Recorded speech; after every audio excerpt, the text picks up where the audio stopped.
ఇవాళ మా ఇంట్లో పెద్ద ప్రళయమే జరిగిందండి. ఇంక మీకు అర్థమయ్యే ఉంటుంది గదా! పొద్దున్నే లేసి ఒక పక్క వంట, టిఫిను, పిల్లలకి కట్టెల పొయ్యి మీద నీళ్లు కాగబెట్టి, బాత్రూంలో నీళ్లు తోడుపెట్టి, నాని స్నానం చేయిపో అని చెప్తే, ఇంక మా నాని ఇంటి చుట్టూ రౌండ్‌లేస్తున్నాడు. బ్రష్ కూర్చొని నిదానంగా చేస్తున్నాడు. వాష్‌రూమ్‌లోకెళ్ళి బయటకొస్తలేడు. నాకెక్కడో తట్టింది వీడి వేషాలన్నీ జూసి.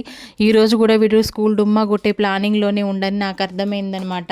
ఇక నాకెప్పుడూ రాని కోపం ఈరోజైతే బాగొచ్చింది. అన్ని విషయాలలో మా నాని కూడా చాలా మంచోడు. అన్ని విషయాలలో అర్థం చేసుకుంటాడు. ఒక్కొక్కసారి స్కూల్ డుమ్మా కొట్టే విషయంలో మాత్రమే మా మాట ఇనడనమాట. ఇంక ఈరోజు చాలా కోపం వచ్చింది. ఇంటి చుట్టూ ఉరికిచ్చిండు నన్ను. నా చేతికి మాత్రం అస్సలు దొరకలేదు. స్నానం చేద్దురా అని చెప్తే ఇంక నేనొక పక్క, నాకు పెద్ద కొడుకు ఒక పక్క, ఇద్దరం చెరో పక్కెళ్ళి ఇంటి చుట్టూ తిరిగి మనం పట్టుకున్నాము. ఈరోజు మాత్రం బాగా కోపం వచ్చి 4 దెబ్బలైతే వేసిన. ఫస్ట్ టైము పట్టా 4 దెబ్బలు కొట్టిన. ఇంత కష్టపడేది వాళ్ళ కోసమే కదా.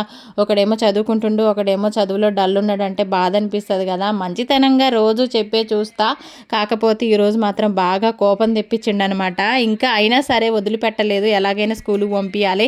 ఈ కథ నెక్స్ట్ వీడియోలో కూడా చెప్తా. బాయ్ మరి.